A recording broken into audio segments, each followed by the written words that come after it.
And welcome everyone, and thank you for joining us today for our webinar titled Beyond Isometric Twitch, Utilizing Lengthening, Shortening, and Isotonic Contraction Tests for Muscle Function Research.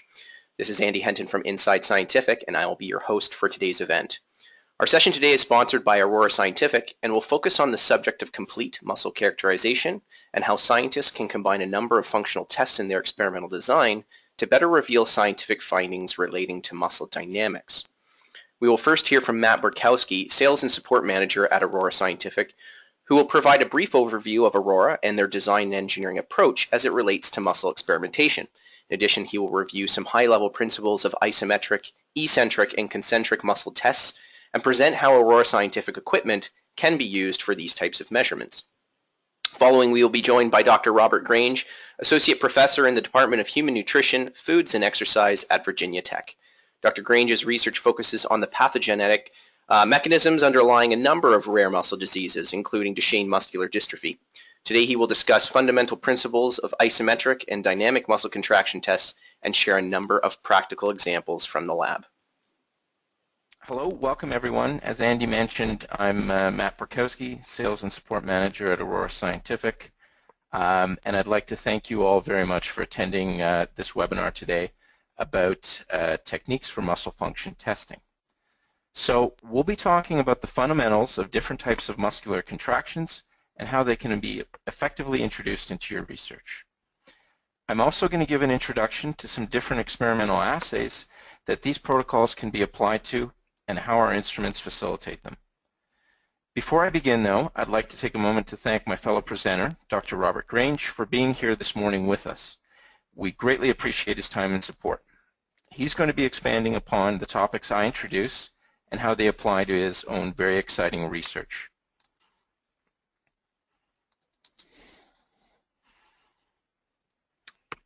So before I get started with the webinar, I want to share an important milestone with the audience, and that is the launch of our new brand, our new logo and website, which occurred earlier last month. Some of you here have had a long relationship with us and you've gotten to know Aurora quite well. So we really hope that you like the new look. And for those of you that may not know us, I'm very excited to have this opportunity to briefly let you know who we are and what we stand for. So just a bit of history here. Aurora Scientific was founded in 1982 by two professors from the University of Toronto. And we spent our early years as a small custom engineering firm that worked on projects such as gas dispersion, microseismics, blood rheology, no muscle whatsoever. We began serving the muscle mechanics community in 1997 when we began selling force transducers and servo motors. And over the years, we've expanded our product line to develop stimulators, various software, experimental apparatus, and we now package these into systems that are as turnkey as possible. So the systems range from cells and fibers to whole muscle and large animal in vivo studies. They're intended to allow researchers to perform the broadest amount of functional testing as possible, no matter what motor unit they plan to study. And although we have a history as a company of engineers, we pride ourselves on trying to provide the best support possible to our valued clients. So of course, this didn't all occur overnight. The history was a slow evolution, but it shaped us very clearly into what we are today. Our new logo and brand might not affect the types of products we make or the support we provide. However, I'm still honored to have a chance to share it with you as it represents what we come to stand for and, most importantly, what we believe in. So here it is, our new logo. It's meant to symbolize the continuing cycle of research and discovery. The lines and the intersections represent the many paths that scientific progress can take and the many elements that often play a role. We're very proud to be a part of that cycle and offering trusted products and support that are meant to inspire further inquiry. The whole Aurora Scientific brand represents the connections between ideas, between researchers, labs, instruments, and all those people that support the progress of scientific discovery. So our new slogan is Performance, Precision, Progress. Performance is meant to speak to the reliability and functional benefits that the instruments offer. Precision conveys the precise nature of the data that these instruments produce and with which they are manufactured. Progress refers to the goals of the researchers, and we're especially proud to be a partner in that progress. So now I kind of like to get into the meat of the webinar, and I want to focus on one of the long-standing beliefs of the company that I didn't previously mention. However, it's really the main reason we're hosting this webinar today. We believe in providing instruments and solutions that are able to provide a complete characterization of muscle. And that's a bit of a mouthful. What does it actually mean? Does it mean measuring muscle strength under a variety of different conditions? Does it mean stimulating the muscle in a different way? Yes and no. When I'm talking about complete characterization, I'm thinking about measuring and defining the mechanical properties of the muscle, such as force produced, so strength, but also the velocity of the contraction or of relaxation, things like power, work, amongst others. We're basically talking about the kinds of parameters that we remember from our days in high school physics. So not every hypothesis that you test will require making all these measurements.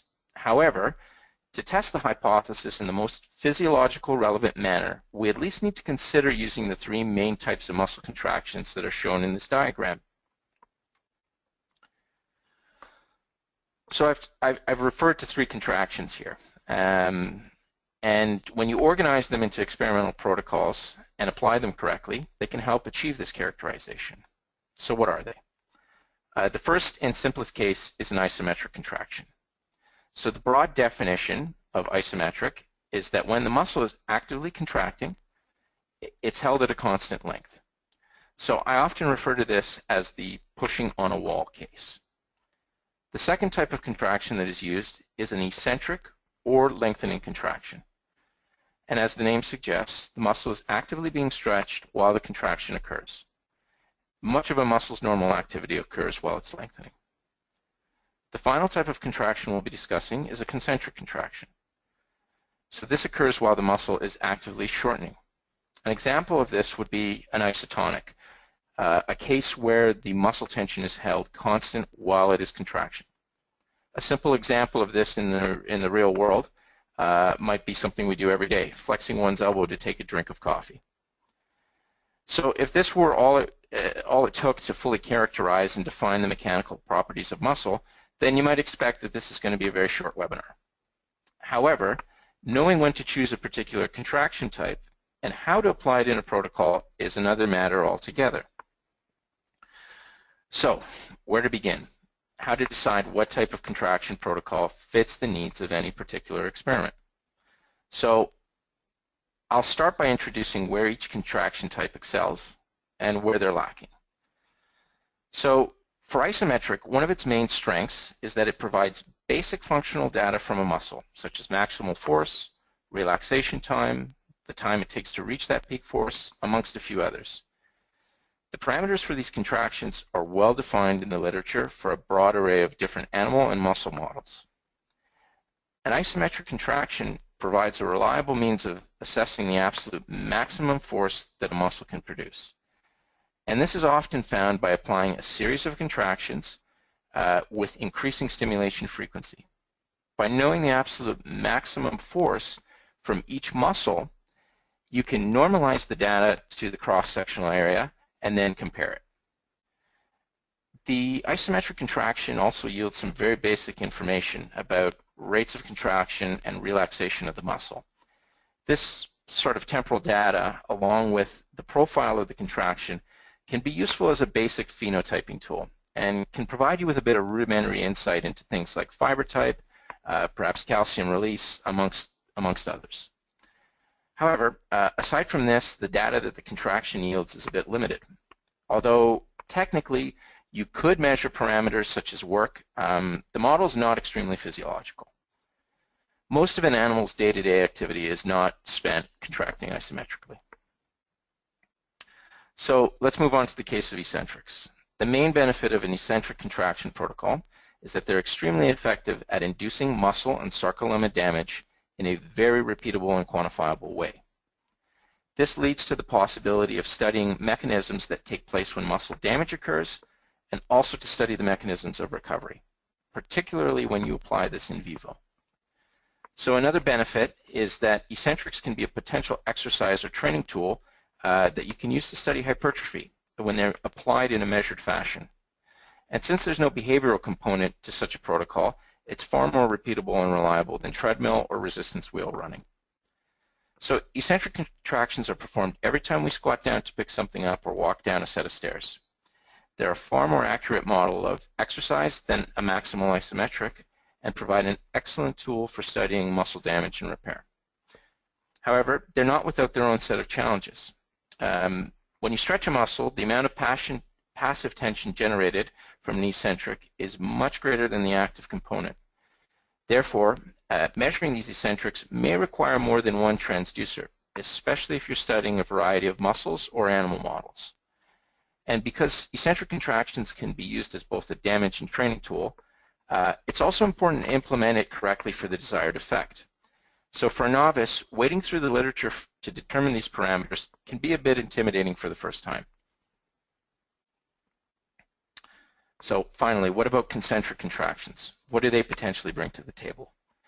So concentrics very closely mirror normal locomotion and exercise, and as such, they're a good model to measure the true performance of the muscle.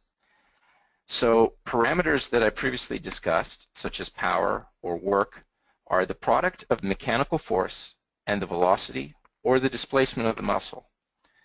Because these parameters require the muscle to move, it is impossible to effectively determine them from isometric contractions alone.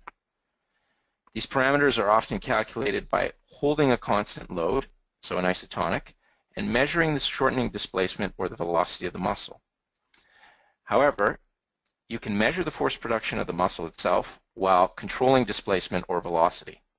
And being able to test a hypothesis in two different ways like this is a very powerful tool in my opinion. So technically, they are the most challenging protocols to write as they require that one variable be controlled. And they may require a bit of tweaking and tuning to ensure that the parameters you're using yield physiological relevant data. So I spent a bit of time introducing some of these contractions and protocols and how they can help answer different questions. However, I haven't really explained anything about how our instruments are able to accomplish this and really what sets them apart from other force transducers and instruments. So most of the systems are based around our flagship instrument, the dual mode lever. And what does that mean, dual mode? Dual mode means that the lever system is not only a force transducer, but also a position transducer as well. So in addition to being able to measure force and position, it can control either one of these parameters while simultaneously measuring the other. And it has the ability to flip instantaneously between which parameter is controlled and which is measured. This is something that no other single instrument can accomplish.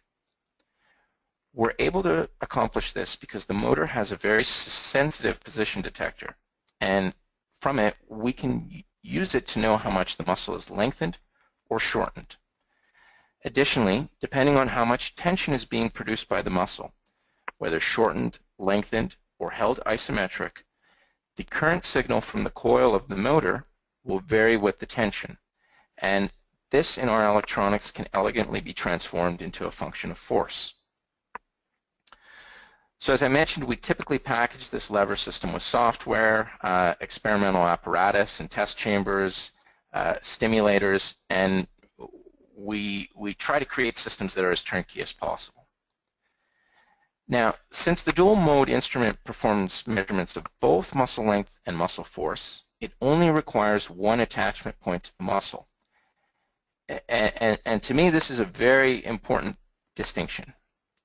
Because it creates the potential to assess eccentric and concentric contractile function, with one attachment point, it opens up a variety of assays which you can use to fully characterize the muscle, which would either be much more difficult or impossible with other instrumentation.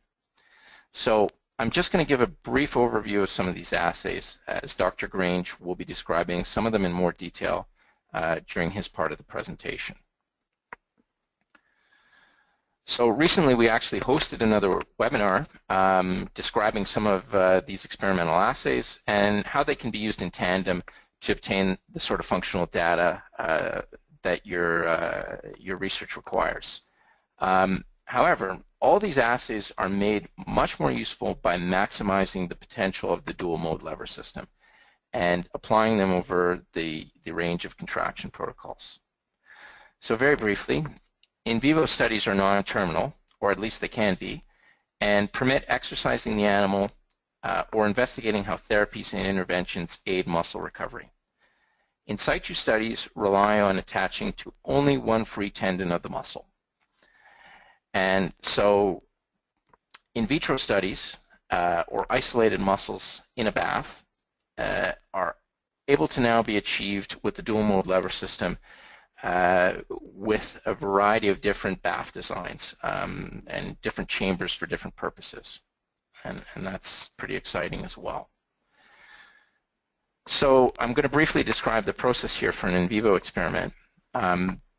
Basically, what you're seeing here is the foot of the animal is taped into a boot-like lever that attaches to the dual mode lever. And direct nerve or muscle stimulation is going to elicit a contraction either of the aggregate plantar or dorsiflexor group of the lower limb. From there, you'll measure the torque about the ankle joint. So we can create a variety of experimental conditions that model real-life exercise or damage to the muscle by varying what type of contractions are applied. So we can mimic an exercise protocol by setting the isotonic resistance of the pedal and then performing a battery of contractions. Additionally, you could model a downhill running protocol by inducing damage through eccentric contractions. And these are just a couple examples.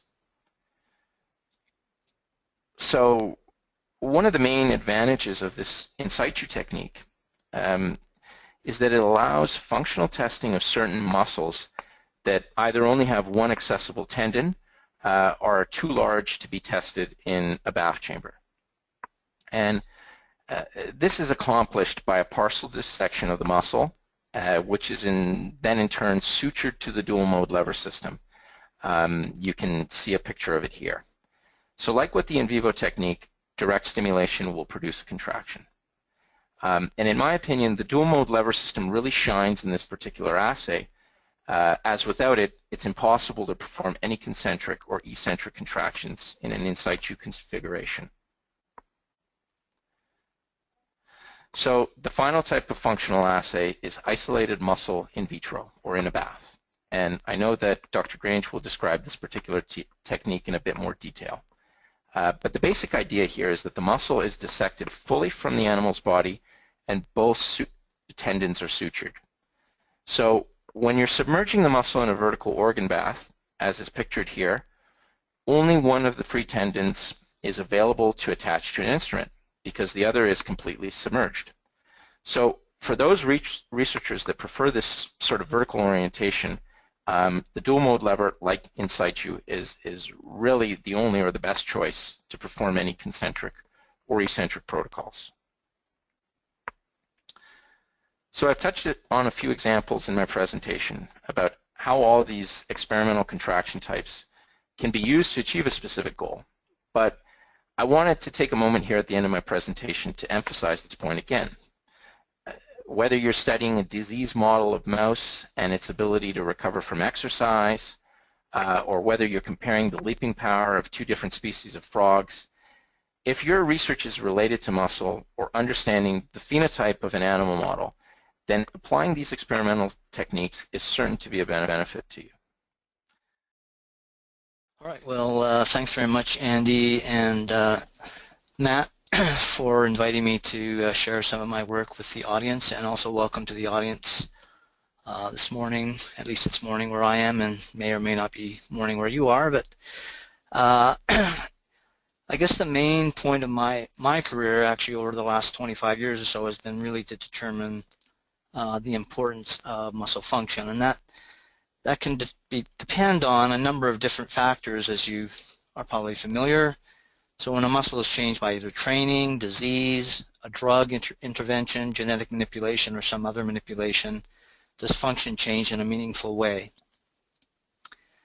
And so before I give my examples from some of the work that I've contributed to, I just want to go over some fundamentals. So Matt's already mentioned skeletal muscle function in vitro, and this is just illustrating EDL muscle hung in the bath. This image actually is the courtesy of Don Lau at University of Minnesota. And then you can obtain such measures as an isometric twitch, which is shown here on the right. Dissecting these muscles is challenging, but very rewarding if you're successful. This is just illustrating some of the instruments that one requires. An anesthetized mouse. This is the hind limb with the skin been peeled back. This is the tibialis anterior, and just below that tibialis anterior, shown down here in the lower left, is the extensor digitorum longus muscle, which is a fast muscle. And I just wanted to illustrate over here on the right, where it's been mounted in our bath, that the muscle is quite small, on the order of about 10 millimeters, and probably weighs about 10 to 11 milligrams. And one of the tricks, or one of the arts of getting the muscle out, is not to damage it, of course, because it is so small. So here's an illustration of our setup in my lab. And starting at the top here, in our system, we have a separate motor function, which is controlled by software to maintain the optimal muscle length, or L0. And then here we have a dual mode servomotor that's been provided by Aurora Scientific. And over here on the right, we have an isometric transducer provided by Grass Instruments. And at the bottom here, we have baths. These are jacketed organ baths. They're called jacketed because there's two walls. The inner chamber contains the physiological salt solution to keep your preparation alive, and then the outer wall and inner wall provide a chamber for circulating water to maintain temperature, for example. At the bottom here, we have a clamp, so we clamp one tendon in this clamp, and then we tie it by suture up to the servomotor arm here. So here's just a very simple schematic of the setup. This is the EDL muscle clamped at the bottom of the bath. These represent the platinum electrodes that we use to activate the muscle. And then this is the servo arm to which the muscle is attached. And the servo arm, if it stays horizontal during contraction, would be an isometric contraction. If it moves up, that would be an eccentric contraction. And if it moved down, which is not illustrated here, then that would be a concentric contraction. And so eccentric and concentric contractions would be considered dynamic contractions. We can also measure skeletal muscle function in vivo, and this is an illustration of our setup in which the hind limb of an anesthetized mouse is affixed to the pedal of the dual mode servo. Here are the electrodes by which we activate the plantar flexors, and then we can measure torque, and torque is the force times the moment arm. So the moment arm is the distance from the axis of rotation to the application of the force. And so that is how you determine torque. In addition, you can also use a larger servo motor, and we can actually do dog hind limb, illustrated here. Dog is anesthetized. Here are the electrodes for activating the plantar flexors, and then out of the picture is the pedal of the servo motor by which we can measure torque. So some fundamentals about skeletal muscle. Probably many of you already know this, but I'll keep this brief. We have skeletal muscles, and skeletal muscles are grouped into fasciculi, or fasciculus, and within those fasciculi are muscle fibers, and within the muscle fibers are myofibrils, and myofibrils are composed of the functional unit of the muscle, which is the sarcomere, which are bounded by Z-lines here. If you look in the lower image, so we have a Z-line to which the thin filament actin are attached, and then we have the thick filament myosin, which is the motor protein which in the presence of calcium and ATP interacts with actin and then provides both force production and shortening. So there are a number of fiber types in our muscles and in mammalian muscles, and the predominance of one fiber type over another determines the basic properties of that particular muscle. So for example, there's a slow oxidative, fast oxidative glycolytic, and fast glycolytic type of fiber. And down here on the left are illustrated different properties that would constitute the characteristic of those particular fibers. So for example, the predominant myosin heavy chain is type 1 or slow in the slow oxidative, type 2A which is intermediate, and then type 2X or 2B which is the fast type myosin. And mainly because they hydrolyze or split ATP more rapidly in the case of 2X or 2B compared to a type 1 which is much slower. And therefore contractile velocity is slow in a slow oxidative but fast in a fast glycolytic, intermediate here. Glycolytic potential is low in the slow oxidative, high in the fast glycolytic. Conversely, oxidative potential is high in the slow oxidative and low in the fast glycolytic. Mitochondrial density, high in the slow, low in the fast. Myoglobin content, high in the slow, low in the fast. And resistance to fatigue, high in the slow and low in the fast. And of course, the fast oxidative glycolytic fibers are intermediate. And so we can compare just between different muscle types, for example, a fast extensor digitorum longus or a slow soleus muscle, and discriminate their functional characteristics because of these different properties. So just a brief overview of excitation contraction coupling. Action potential is propagated over the sarcolemma of the fiber. This is then enters the fiber via the transverse tubule. This is sensed by the dihydropyridine receptor, which interacts with the ryanodine receptor, and then calcium is released from the terminal cisternae, or the lateral sac of the sarcoplasmic reticulum. This calcium then binds to one of the troponins, troponin C, and together with the other troponins and tropomyosin, the binding sites for myosin are revealed on actin. And then in the presence of calcium and ATP, then the motor component of myosin can interact with the binding site on actin and go through its cross-breach cycle to produce force and or shortening. And then relaxation is the release of calcium from the troponin C, and then uptake back into the is taken back up into the SR via the calcium ATPase pump, which is an ATP-dependent process. So that covers contraction and relaxation.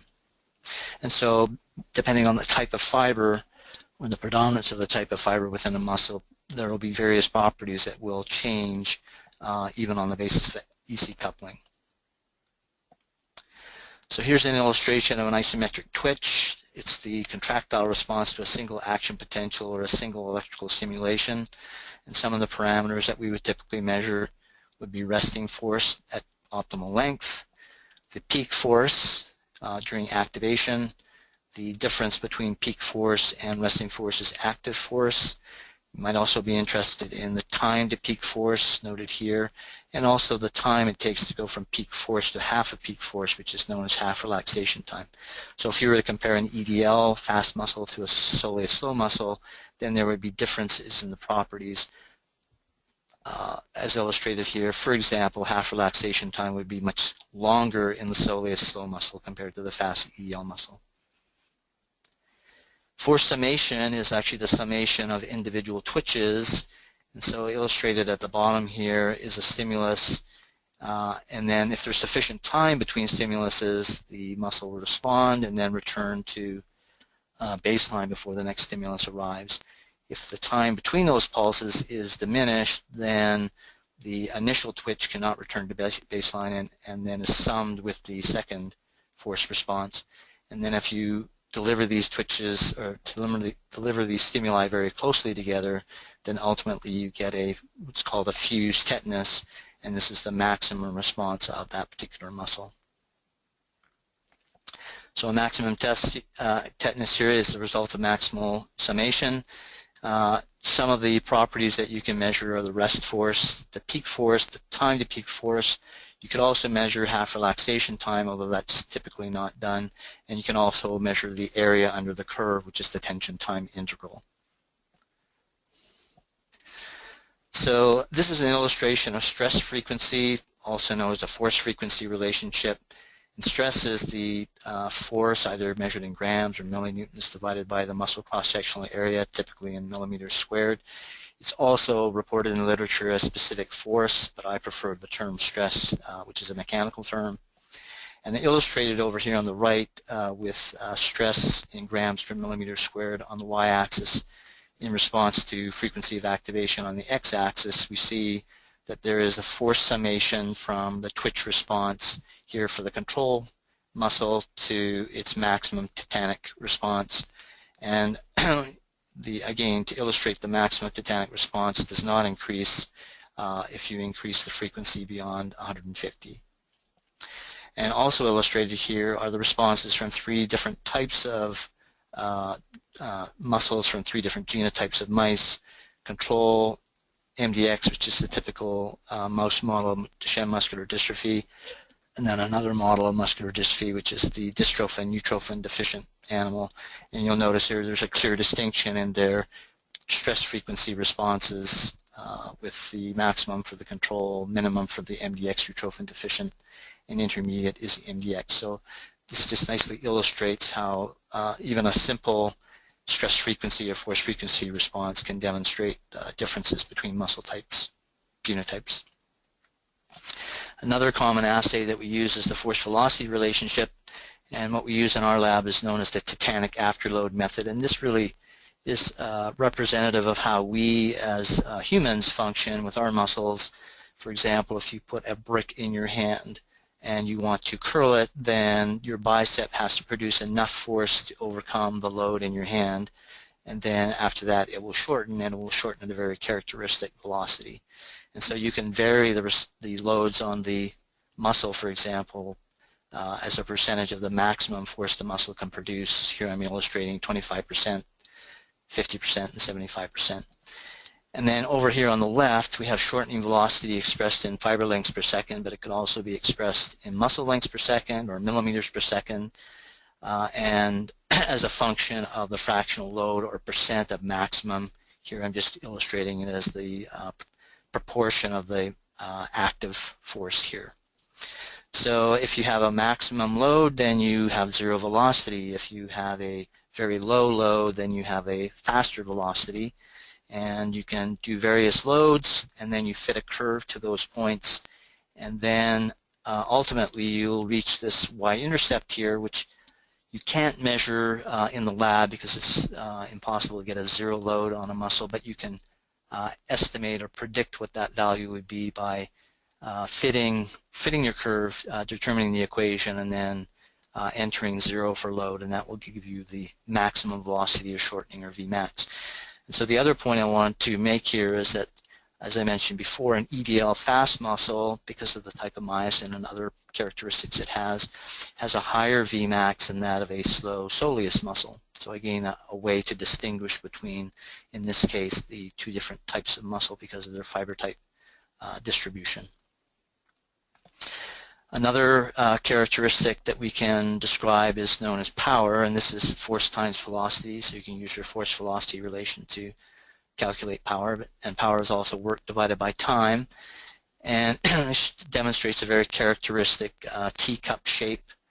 We have power here on the y-axis. I've expressed it as the proportion of the maximum load times the fiber lengths per second, but it could also be expressed in a typical power unit like milliwatts. And down here at the bottom is fractional load again.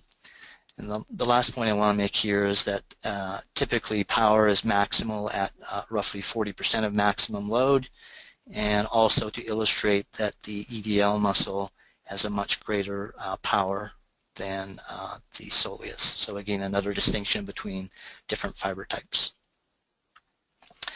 Another assay that one can typically use is fatigue, and as illustrated here, EDL fatigues much more rapidly than soleus.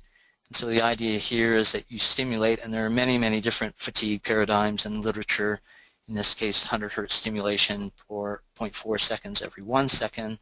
You'll notice here that the EDL by about 35 seconds is down to less than 10% of its initial value here, whereas the soleus muscle stimulated in the same way can maintain its force output for a longer period of time compared to the EDL. So again, another characteristic difference between a fast and a slow muscle. And so the point here is that if you do different manipulations on the same muscle and you expect a difference or a change in that muscle, for example, a treatment of a diseased muscle, then you can use these different assays to determine if there has been a functional change, because ultimately function is what determines the efficacy of the treatment. So now I want to give you some examples of muscle function assessment that I've been able to participate in with a number of collaborators. And I'm going to start with this insulin-like growth factor 1 injection into the extraocular muscle of a rabbit. And this was a fairly simple assay. Really just wanted to know that if we injected IGF-1 into the superior rectus, would this increase the isometric twitch response, which it did. So here's control and here's injected, and even at maximal output, force output, the tetanus, there was also an increase. And so the idea was here is sort of a proof of principle that this may be one way to improve the extraocular muscle strength of individuals with weakness without the need for surgery and potential damage because of surgery.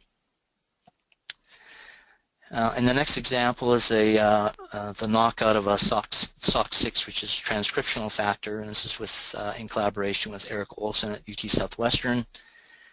And so SOX6 is a repressor of the slow fiber phenotype. So each of these genes down here are typical of a slow phenotype, but they're being repressed by SOX6. If you then knock out SOX6, that repression is removed, and then the prediction is that you would then get a fast to a slow phenotype. So in a fast muscle, you get a shift from its fast properties to its slow properties. So on this slide, there's a number of different pieces of data, and I'm obviously not going to talk about all of them, but I do want to point out two in particular, illustrated here in the blue square boxes or blue rectangles. So a fast muscle has a color which is typically pale or white, and a red muscle, a slow muscle has a color which is typically red, pinker or red, and that's primarily because of the myoglobin that's present. And so you'll notice here in C that the gastrocnemius muscle here shown here is much paler, but when SOX6 is knocked out, those muscles become much redder. So that's an indication that there is a change from a fast to a slow phenotype. Another characteristic of fibers is their fiber size, and so fast fibers tend to have a much larger cross-sectional area compared to slow, and so if you look at the black bars here, you see there's a fairly wide distribution out here to very large cross-sectional areas, whereas the red bars are indicative of the size of the fibers in the SOX6 knockout muscles, and you'll see that they have actually moved back towards a much smaller cross-sectional area, which is indicative of slower fibers. However, these do not, although these are representative of the changes because of SOX6 repression or knockout, they're not really functional assessments. And so that's what I want to illustrate here. So in the EDL, looking at shortening velocity, so as a percent of maximal force or load, and here we have shortening velocity measured in millimeters per second. In the black dots here fitted with a curve, you see that the force velocity curve results in a Vmax of about 80 millimeters per second, but in the SOX6 repressed muscle, again indicative of a fast to slow phenotype change, the Vmax is much lower. So a very functional change associated with the transcriptional changes induced by the knockout.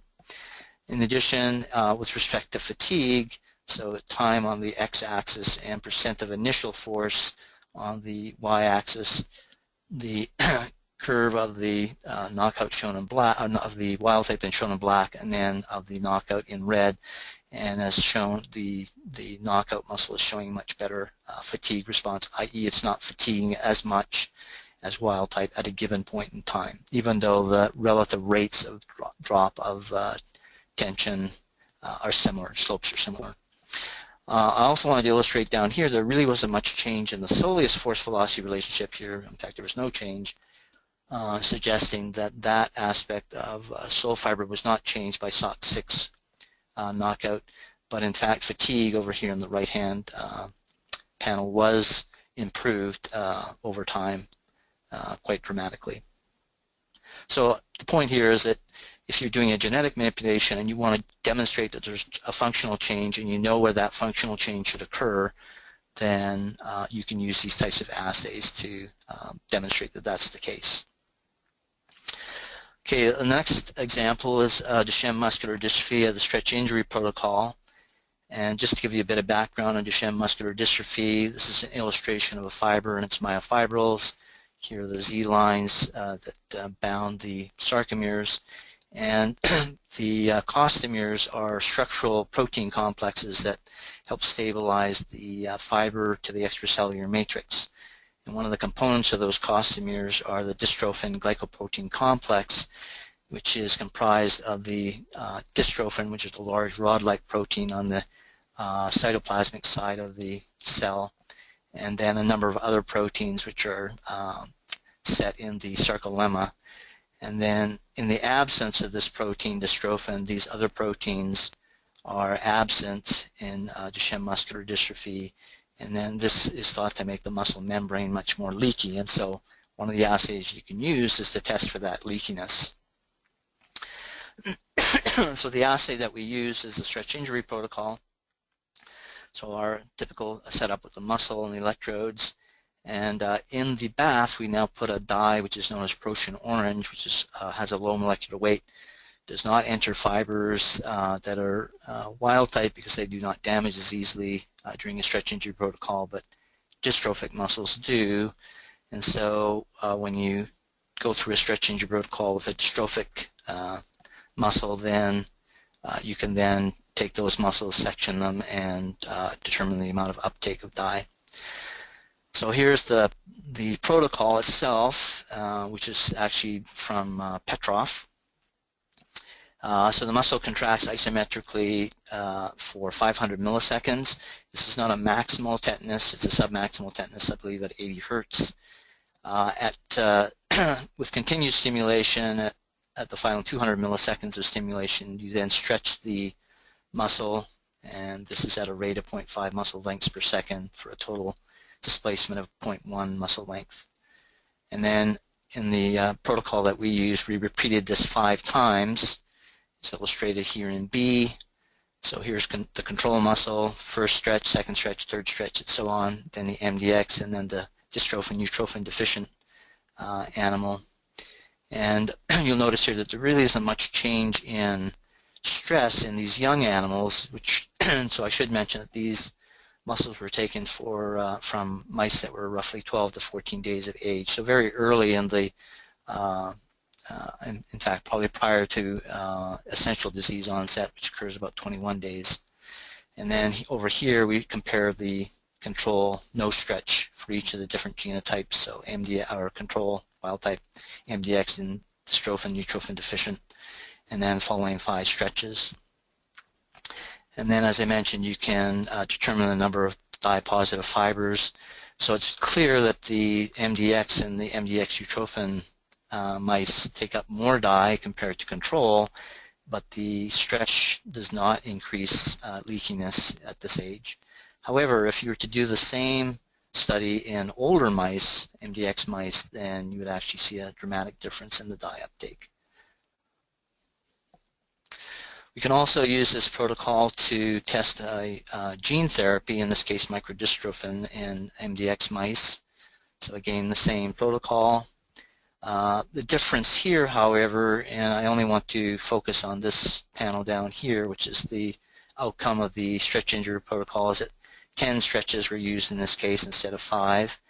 The open circles represent the untreated dystrophic leg, and the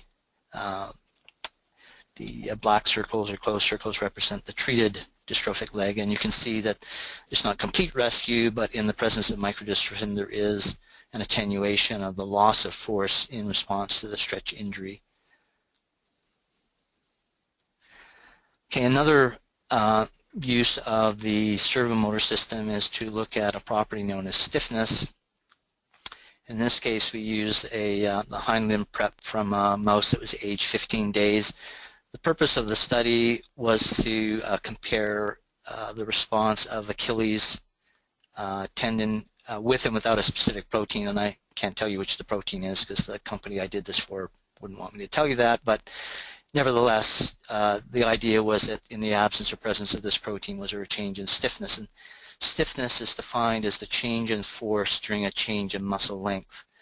So here is the foot, which is clamped at the bottom of the bath. This is the heel, and this is the calcaneus.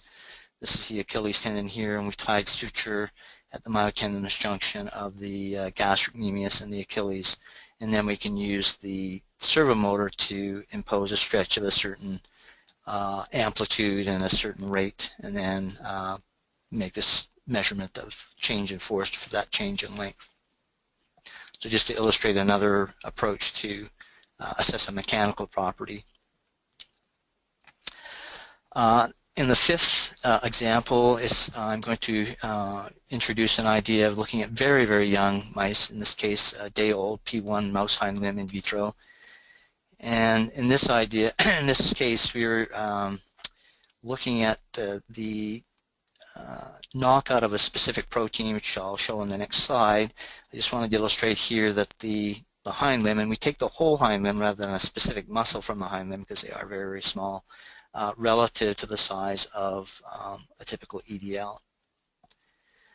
So in this study, again with Eric Olson at UT Southwestern, there was this protein called KLHL40, which has inhibitory effects on degradation, but also activates folding of proteins, in particular nebulin and LMOD3, and these two proteins are important in the structural register of a sarcomere, which is illustrated here by the Z lines, actin, and then the thick filament myosin. So you'll notice nebulin wraps around the actin filament and L-modulin acts as the cap. In the absence of this protein, it's not clear that it greatly impacts degradation, but it does impact folding to the extent that LMOD3 is now not properly situated on some of the actin filaments, and this results in what is known as Z-line streaming, and also the presence of Nemeline bodies, which are characteristic of this Nemeline myopathy. And so when you have these streaming sarcomeres, then that does decrease the force output of the muscle. So I just wanted to illustrate here that initially, I didn't do this work, but the postdoc who did this work looked at day 8 diaphragm and including electron micrographs, and shown that indeed there was streaming in the knockout compared to wild type. They also knew that at this age that force was depressed, but the question they came to me with was, is function disrupted at an age earlier than P8? And so, as mentioned, we took the complete hind limb of the pup, again illustrated relative to typical EDL, and then we measured isometric force and normalized it to limb mass.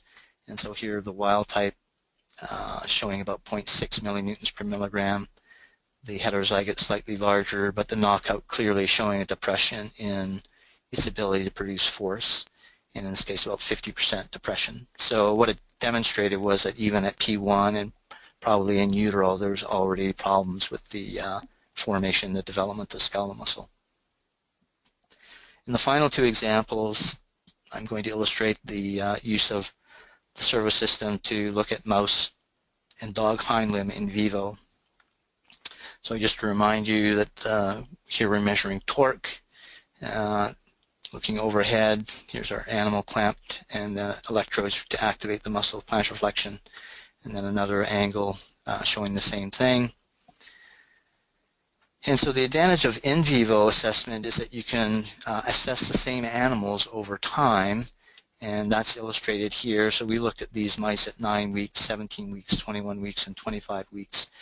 And the idea of this study was to look at the effect of branched-chain amino acid nutrition supplement on plantar flexor torque in both wild type and MDX mice. So here are the wild type mice and here are the MDX mice, and then follow them over time. And so again at 9, 17, 21, and 25 weeks.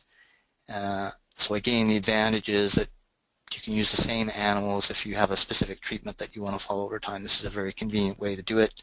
The mouse is anesthetized with isoflurane, which is a very nice anesthetic. The mice go down very readily, are kept under anesthesia very readily, and then are awakened from the anesthesia very readily. As you'll note here, we didn't see any change with branch chains in either of the two genotypes, but you know, that's part of science. You don't always get what your hypothesis predicts. Dog plantar flexor torque in vivo. I'm going to illustrate two studies that we've used this approach. In the first study, it was with dystrophin-deficient dogs in collaboration with Joe Cornegay. First, I want to illustrate compared to a wild type, the dystrophin-deficient twitch is very small and also relative to tetanus. So these muscles are very weak. And then what we did was we did a stretch injury protocol, and in this case we used 3 sets of 10 eccentric contractions repeated 3 times, and with a 4-minute space between. So here's just illustrating the drop in force from the first to the last of a set of 10. And over here in E, we see that the wild type response is shows very little depression and force with the stretch injury protocol, whereas the dystrophin deficient dogs show a dramatic decrease, actually with even within the first 10 contractions, a little bit more with 20 and only a little bit more with 30. So now we know that even with 10 contractions, 10 stretch injury contractions, that we can demonstrate a clear difference between the genotypes. In the final in vivo example, it's another type of muscular dystrophy, which is known as myotubularin deficiency or myotubular. Sorry, yeah, the absence of myotubularin in these hind limbs reflects a pediatric disease, which is known as floppy baby. So it has a very real application to potential treatment for this particular disease in boys. And Dr. Childers at the University of Washington, who's my collaborator, is the only one who has a colony of these dogs presently in the world. And the fibers of the dogs that lack this particular protein are very small, hypertrophic. They lack structural abnormalities, and they have a generalized weakness. And so there's no known cure at present, and so what we wanted to know, what are the functional outcomes of gene therapy? And so up here in the panel A, we're looking at the torque.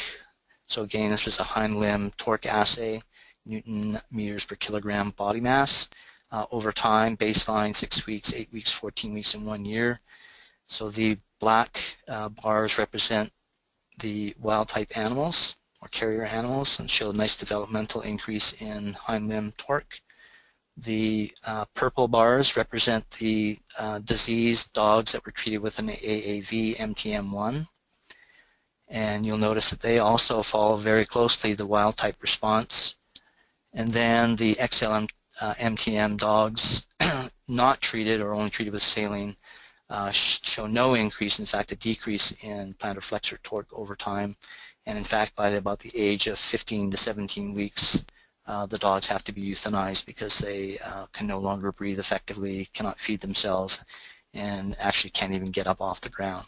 So the remarkable thing here is that we rescued that loss of torque very dramatically, even out to 1 year. So if you compare the typical untreated dog, which has to be euthanized at 17 weeks approximately, we've actually got dogs that are living out to 1 year. In fact, they've lived out to, I believe 2 years now. But again, the point here is that we could follow these dogs over time with this treatment. So the baseline age was actually 9 weeks, and then we looked at 6 weeks post-infection, and even after 6 weeks we see a dramatic rescue of the hind limb plantar flexor torque, and that continued at 8 weeks, 14 weeks, and even out to 1 year. And coming up, I think in December, we're going to do the 2-year follow-up. So I'd like to acknowledge all the authors and co-authors that I've listed herein, because it really has been a pleasure to contribute to their great work. Here's a number of supporting agencies that have helped my collaborators and myself do this work. And we'll be opening it up to questions in just a moment, and I just wanted to illustrate one way of remembering that function is important is this term pi, physiological interpretation is essential. Brian McIntosh asked during registration how to control length of the dual mode lever system. So Matt, perhaps you can take this one. Thanks, Brian. That's a great question. So to control length of the lever system, on our electronics box, there's an input port, and the way to make the lever mimic the movement that you want to have occur, whether it's a shortening, whether it's a stretch, at what rate. What you'll need to do is you'll need to apply an analog voltage into that port that basically has the profile or the shape of the movement you want to elicit. Our instruments scale -10 to +10 volts, so that's pretty standard in instrumentation. But of course you'll need some way to actually generate that voltage.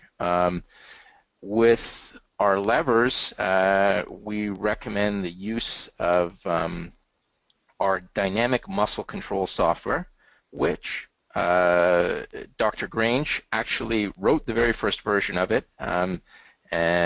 We've had a collaboration on DMC for, I guess, over 10 years now, maybe even closer to 15.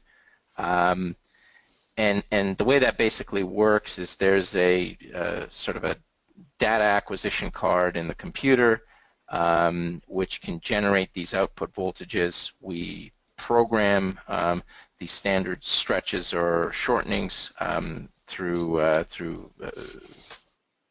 the program, which is written in LabVIEW, and you can deliver that to the lever system.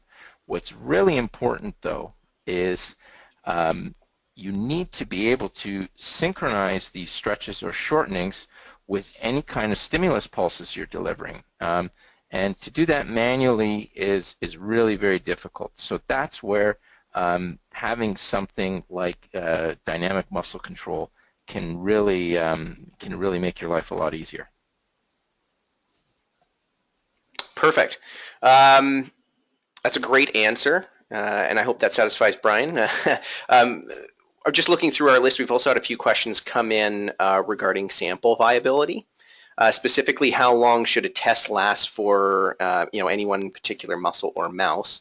And maybe phrase another way, at what point is the viability of the muscle compromised from being either too long in a bath chamber or perhaps undergoing too many contractions? And Rob, I was going to ask maybe you take a first stab at this one and share your thoughts. Sure, happy to do that. So I think without going into too much detail, viability of the muscle tends to be better if the temperature is lower. So we typically use 30 degrees, but other individuals use 25 and sometimes even 20 degrees. Of course, the colder the temperature, the further from physiologic temperature you get. Another important consideration is the assays that are used. You can't do every assay on every muscle because the muscle just cannot handle it. So for example, if you wanted to only look at fatigue, then that's all I would do is look at fatigue. To do some fundamental determination of L0 and determine that you have the correct voltage and correct pulse width, and then only do fatigue. If you wanted to do more than fatigue, then I would do fatigue last. So you could do, for example, force frequency or stress frequency relationship first, potentially the force velocity, and then the fatigue. A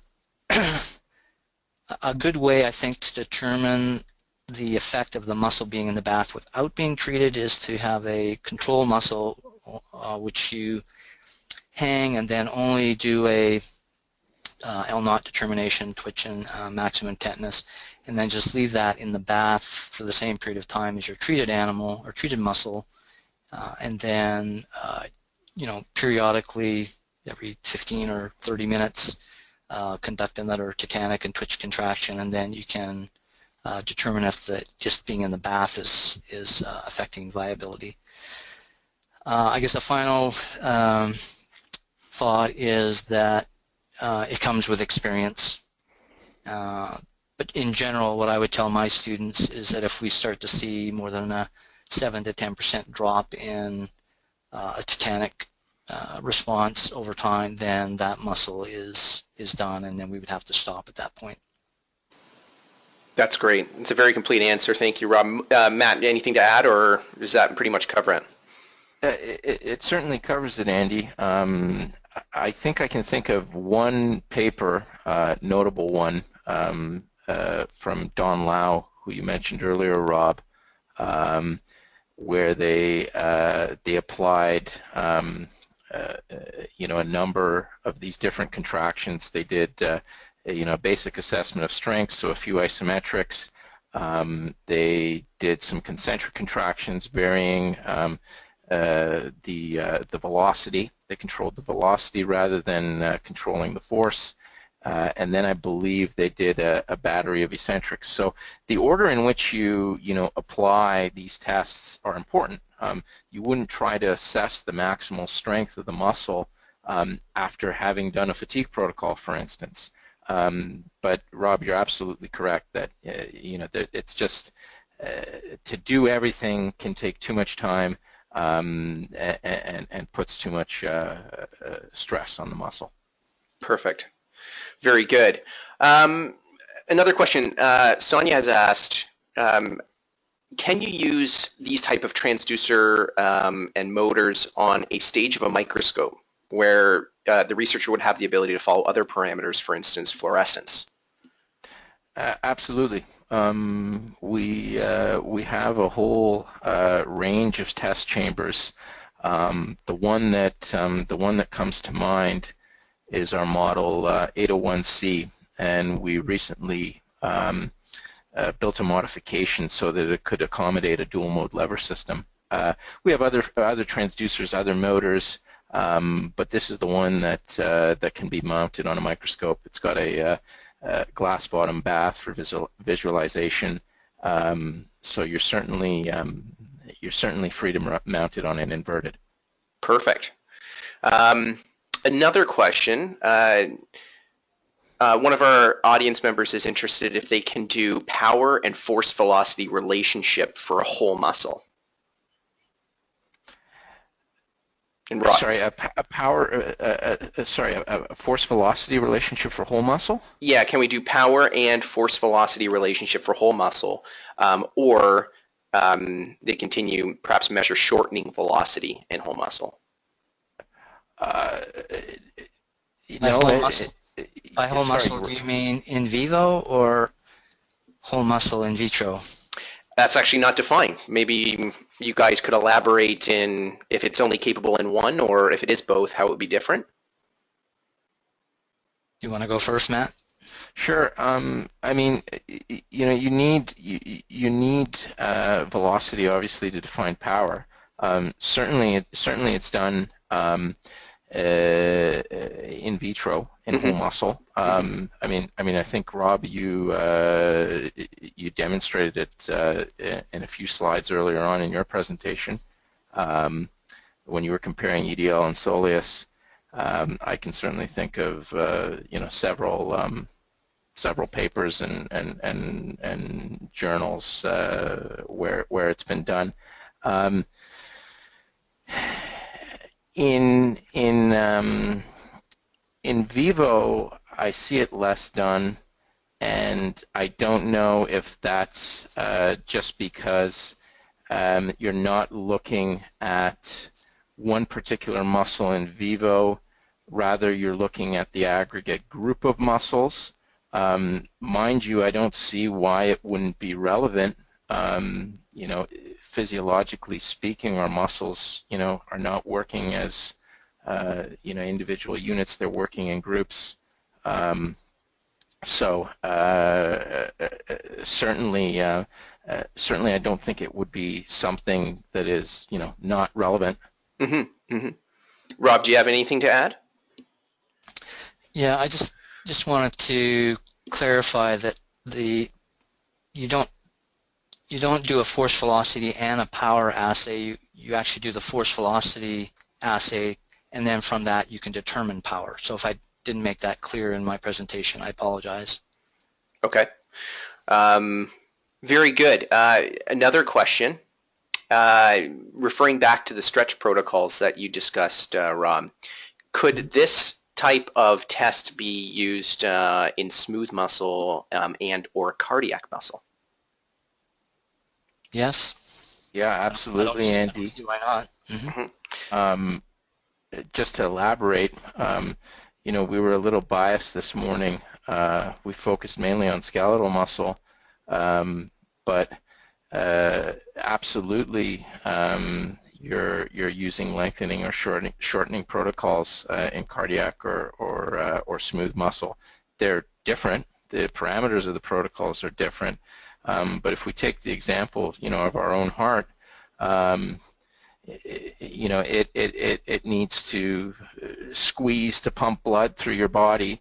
We're interested in how the heart, the performance of the heart, how much work it's able to do, how much power it's able to generate.